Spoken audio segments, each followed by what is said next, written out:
Okay, hi. It's Discover Tai Chi again in collaboration with Limb Power. And today we've got a Happy Days mix. That's what we've called it, Happy Days mix. It's a mix of movements that hopefully we're going to find rather enjoyable. Once again, seated or standing, so it's entirely up to you. Let me get in position and we will make a start. Make sure you've got maybe a drink of water or something nearby if you do need to have a little drink as we go along. First movement though, Happy Days, as it's called. Sometimes it's called the fountain, sometimes it's called parting clouds, but seeing as we've called it a Happy Days mix, that's what we'll do. Seated or standing, we're crossing the hands, bringing them up, turning them forwards and looking up. Just like so, little finger edges, lead on the down. If you wish, you can have a breath in and then a breath out as you open upwards and outwards, and then just breathe very comfortably. If you would like an added balance challenge for those who are standing, then you can bring your feet closer together. I say closer because that is determined by you, how close, but that will just give you a little bit more of a challenge, especially if you're outside, because again, that can be quite difficult to orientate to, especially as we look up to the sky. We use our eyes so much for balance and orientation in our spaces, and then if we get outside and look up, it can be disorientating. So again, just be mindful of that. So again, you could have your feet completely together, touching on the big toe edge, or they might have a bit of a gap again. But we're just doing maybe, I don't know, 8 repetitions. Let's do one more. Again, you can do as many as you like. Sometimes I'll do quite a few of these because it just feels nice. And again, if it feels nice, you can do as many as you like. Okay. Part the earth from the sky. This is another one that's really nice. Again, gives us that sense of being outdoors. Doesn't matter which hand is on top. I'm holding a beach ball. Okay, just like so. And that bottom hand, if I turn a little bit to an angle, comes forward and up, turns over, and we press up and press down. We create a S shape, and then we bring the hands together. Bottom hand comes up, turns over, presses up, presses down. Very simple. Again, whether we're seated or standing, have a sense of bracing a little bit in this position, as if you really are parting the earth from the sky. And just alternate from one position to the next. Excuse me, I'm going to cough a bit. There you go. Where am I? There we go. And again, do as many or as little repetitions as you like. In some of the older texts from China, they sometimes suggest doing quite big numbers, 36 and 72 and 81 repetitions. That's quite a lot. We're certainly not going to do that now. Okay, well, let's do one more. Again, we're not keeping a strict count. Okay, I'm going to sit down. Join people who are seated. Next movement, deceptively simple. We're going to look over our left and right shoulders, but then build in a little progression. Okay, so if you're seated, hands resting on the tops of your knees. If you're standing up, hands just hanging loosely. And we just start off by just looking over right shoulder, left shoulder. Simple. Taking our time though. Again, for some of us, we may notice that we've got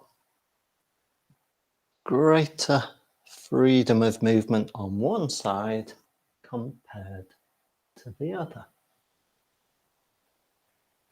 Let me just take notice of that. Okay. Turning to my right, so this time I'm just picking up my right hand and kind of pointing in the same direction that I look. And then bringing it back, and then I'll do the same. When I turn to the left, I pick up the left hand and it's as if I'm gesturing in that direction. You could almost be giving directions. Turning.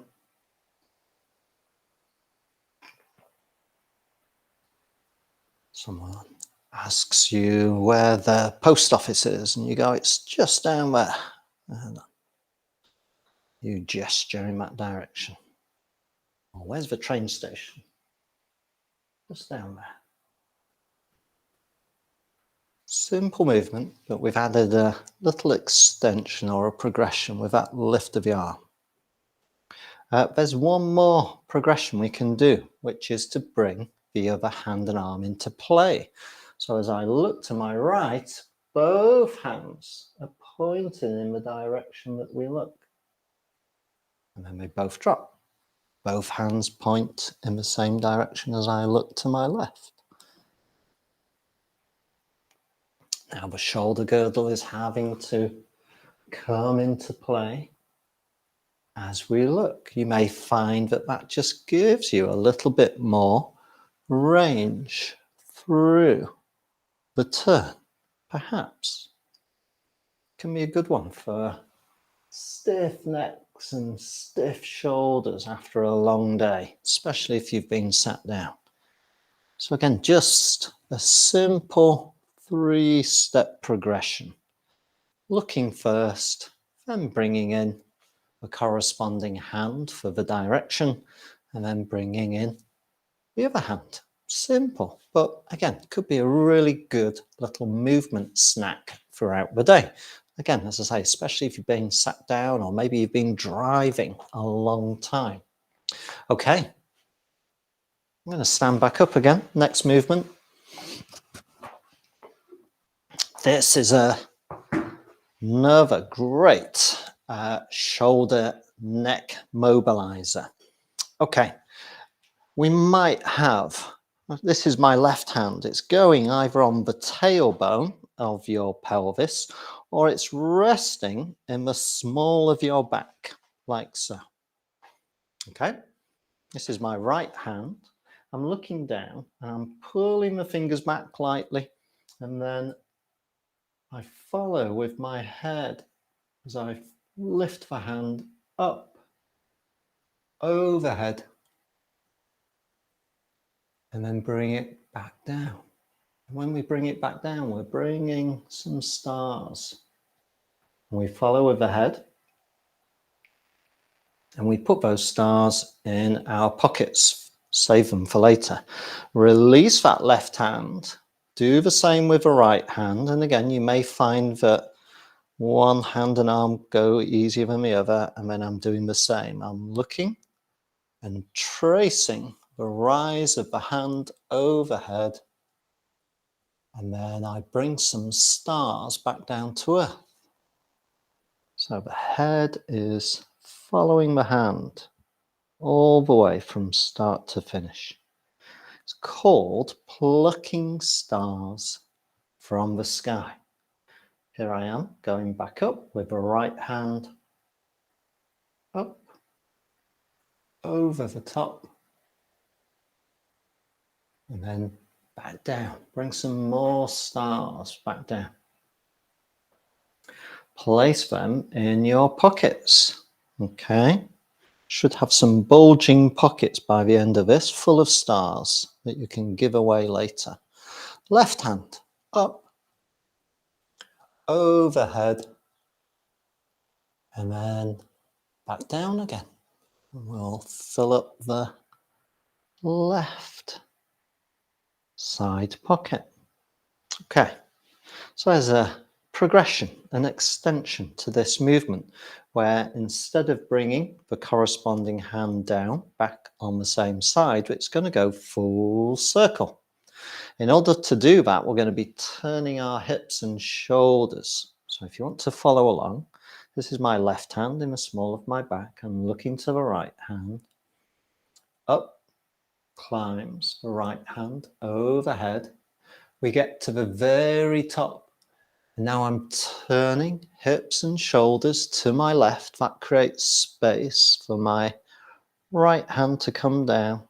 We're going to get to about hip level and then imagine that it slides across the tabletop back round to the right shoulder where you can deposit more stars. Exchange hands, left hand coming up, head follows the whole movement from start to finish. So the head is rotating as well. Now I'm turning hips and shoulders to my right. That gives some room for that hand to come down around the imaginary table, and we deposit those stars in that left pocket. One more time, right hand, here we go. So we're doing a full circuit. Up, turn the hips and shoulders. That gives you some room to bring that right hand down and then sweep around the hips back to the right side. Last time on the left side, plucking stars from the sky. Up we go, around, turning, down, and then sweep around like so. Okay, good movement, really good mobilizer of the head, neck and shoulders. Okay, next movement. Could be a bit of a balance challenge, this one, again, whether we're seated or standing. Ideally, we need a wider stance. So give yourself a bit of a bigger base of support. For some of you, you may need to have the knees rather straight. Okay, so this is going to be a hip hinge movement. By that, basically just hinging at the hips. If you've got the ability to bend knees, some of you might even have a very fancy knee unit. If you've got an above knee amputation, then you can flex hips and knees together so that you're doing a bit of a squat. Again, work with your body. Hands are going on our hips. It's called horse drinking at a trough. Quite simple, really. We're the horse. There's the trough down in front of us, and we're simply going to hinge forward. You go as far as you feel comfortable within your range of motion, and then you're going to come up, but then you're going to lift your rib cage, look up, and it's as if you're then letting that water go down before you just come back to that neutral stance where we started from. Get the idea? So it's a simple movement, a hinge of the hips, maybe a bit of a bend of the knees if you can. Don't go too far. Up we come. But then it's this lift of a rib cage, looking up slightly before coming back to a neutral position. Down I go again. I'm not forcing it into a stretch. I'm just, again, taking notice of how things feel, especially in the hips and lower back. Again, this is a good movement snack after a long drive. You might, if you ever see me in a motorway service station, you might see me in my car park doing this when I get out the car. Because that's really gets me stiff in my back and shoulders. So this is just a nice movement just to kind of get me mobile again after being in one position. And if you sat down, again, you can do this just as a bit of a lean forward and then just a bit of a lean back. So as I come back, I'm lifting my rib cage, looking up a little bit. Just gives us a bit of extension. Okay. Once again, I'm going to sit back now. Next movement. I learnt this movement as 6 rabbits. I'll see if I can point out why I think it's called 6 rabbits. I can't say for sure. It's a pushing and bracing movement, but it's also a good, again, mobilizer of the upper arms and shoulders. Very simple. Again, whether we're seated or standing, we're going to start with the hands in front of the shoulders. I want you to imagine that you're pushing against something that gives you some resistance. So we push forwards. There's a sense of bracing. And then reach forwards, close the hands, drop the knuckles. So there's a bit of tension here in the wrist. Keep your elbows forward and then bring the hands in. So as you'll see, the elbows stay out. And I'm going to see if I can bring my knuckles to the top of my chest. I think those are your rabbit ears. You can give them a little flap if you like. And then you just let everything relax. Bring the hands back. And we're ready for our second push. Reach forward. Grip. Drop the knuckles. Keep the elbows forward as we bring the knuckles in. Again, it depends how much freedom of movement you've got in the wrists and elbows. Here's the third push. The alternate name that we give this in our community classes is bed sheets, because I think of it as getting hold of a bed sheet with someone opposite me and pulling it tight. That's it. So we sometimes call it bed sheets. So whichever one kind of resonates with you. 6 rabbits with the rabbit ears. This is the 4th one. So again, you can probably feel that you get a bit of a stretch through the forearms and the shoulders have to rotate before we push through for the 5th one. You might even feel a bit hot. I'm not sure. Depends how much you brace and push. Bring the hands round and down. And this is our 6th and final pull of a bed sheet. And then around and push.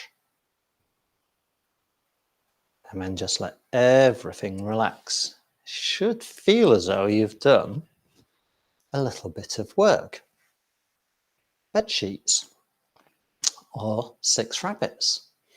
Okay, let's do embracing rainbows. I'll stay sat down, but whether you're seated or standing, again, have a sense of growing up from the ground. If you are standing, maybe just widen the stance a bit so that you've got scope to shift some weight, because that's what we're going to do. We're picking up an imaginary ball overhead within a range that suits you.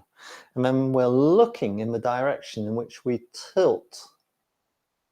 Maybe look towards the bottom hand, hold that beach ball, and then bring it back up.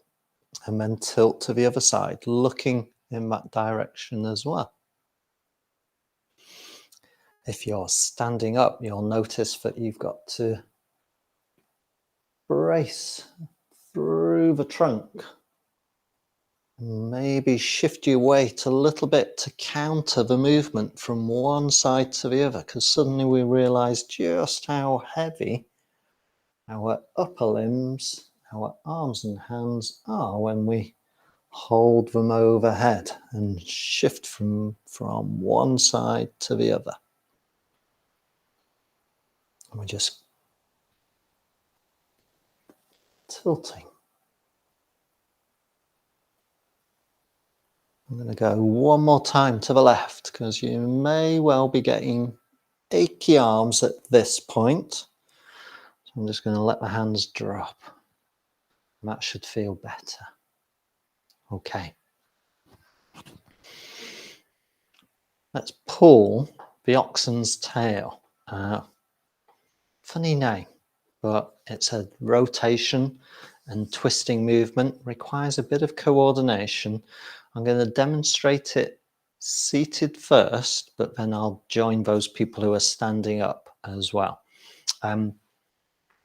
So, funny analogy, pulling an oxen's tail. Maybe in this country we would call it pulling the cow's tail. Don't ask me why, but we're going to start with the right hand here in front of the shoulder. The left hand, that's the hand that takes the tail, is hanging down in a loose fist, knuckles facing back.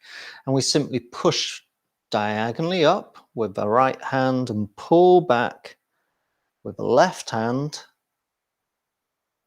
like so.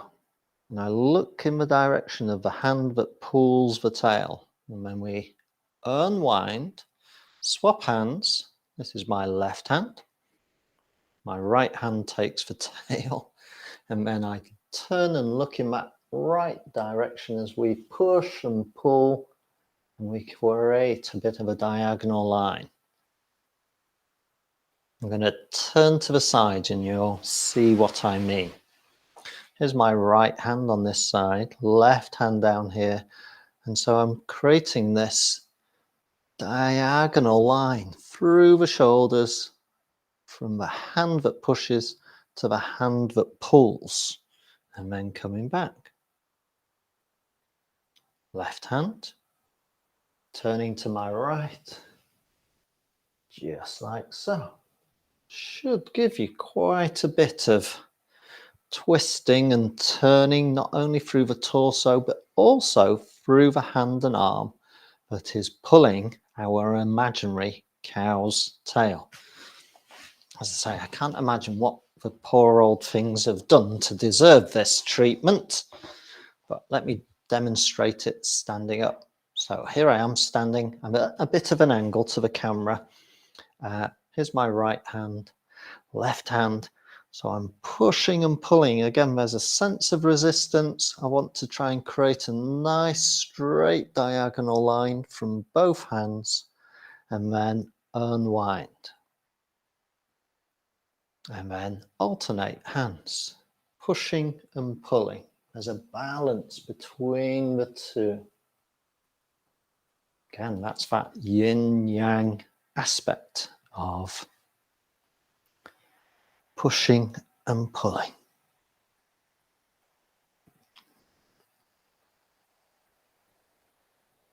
Excellent. You get a lot of rotation, a squeeze in the forearm.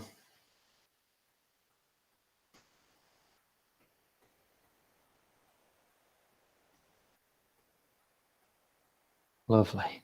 I'm going to do one more. This is my left hand pushing, right hand pulling. Don't worry if we're a bit out of sync. We're going to come back to the center. So there you go, pulling the oxen's tail or the cow's tail. An oxen would be rather big. You may be thinking, oh, Phil, now you're making this stuff up. I'm not. A certain 19th century doctor called Dr. John de Guggen went to Peking, as it was called back in those days, modern day Beijing, and he stayed in a minor court in Beijing, as we'll call it Beijing. And he made a diary and he recorded the exercises that the court members undertook every morning. And this was one of the movements. So was plucking stars from the sky. He made little line drawings of each exercise and a little description. So there you go. I'm not making it up. A doctor recorded it in China about 150 years ago. So there you go. That connects us to people 150 years ago. I kind of like that stuff. Okay, Let's do another movement. Wider stance, again, for those who are standing up. This is another pushing, bracing movement called four directions. It's very Ron Seal. It does exactly what it says on the tin. Pick the palms up. Turn them forward and imagine that we have to push against something that offers us some resistance. So I'm pushing forwards directly. And then I relax. And then I bring my hands up again. Only this time I turn them outwards to push, as if pushing against maybe two walls that are closing in, and I'm pushing them apart. So again, have a sense of bracing. Then relax everything. This time we're pushing upwards, so it's as if the ceiling or the sky is coming down and we push it back up again. And then back down. And then we sweep the hands around, the palms face down, and we're pushing down. Now it's maybe like closing a suitcase lid on an overly full suitcase as you get ready to go on holiday. And then relax. Those are our four directions. Let's do them again. We can do this with a nice in-breath and out-breath. Okay, so the in-breath is as we bring the hands into position, if you wish. And the out-breath, which is quite strong, breathing out just as if you were pushing against something quite heavy. And you breathe out. And then you maybe take a big breath in. Here we go. We're going to push out to the sides. Again, quite strongly. And breathe naturally, or get ready to take a big breath in, fill the lungs, and push up again against gentle resistance, but there is resistance. And then relax. Again, alternation of resistance and relaxation. Get ready for the final push down. Push, push, push. To push down. Again, this alternation of yin and yang. Expansion, contraction. Resistance, relaxation, up, down, left, right, forward, backwards, all these pairs of opposites. Okay, let's finish off with crane spreads its wings, but slightly differently. A little bit of rotation and something rather nice to finish off with. I'm bringing my left hand across to take hold of my right hip. I'm looking in the right direction as I lift the right hand up, and I just make a very slow, elegant lift of my imaginary wing. I then sweep the hands across. Right hand now grips lightly the left hip. I'm looking to the left, and I do the same with the left hand and arm. A very elegant little lift of a wing. It's as if you are a big, elegant crane and you're just lifting a wing just to give it a little exercise or a stretch. Just alternate from one side to the other. Just working comfortably. Again, you're getting some rotation in the trunk, a little bit of a stretch through the shoulders and through the neck. You can lift that imaginary wing as high as you feel comfortable without turning it into a stretch. It's just a movement. And it's got a nice feel to it. I hope you like it. Let's finish there. So there's our happy days mix. I hope you like it. Let's just bring thumbs together, linking, placing our hands on our lower abdomen, It's called different things in different parts of the world, but in China, it sometimes gets called the dandian or lower cauldron. In Japan, you may have heard of this word, it's called hara. And again, has the same kind of sense of a cauldron. And you can think of the pelvis and the lower part of the abdomen as containing everything else. So just maybe focus your attention on that area and just breathe comfortably. You can rest your eyes if you wish. And again, maybe just for 30 seconds or so. Just breathe and just have a little focus.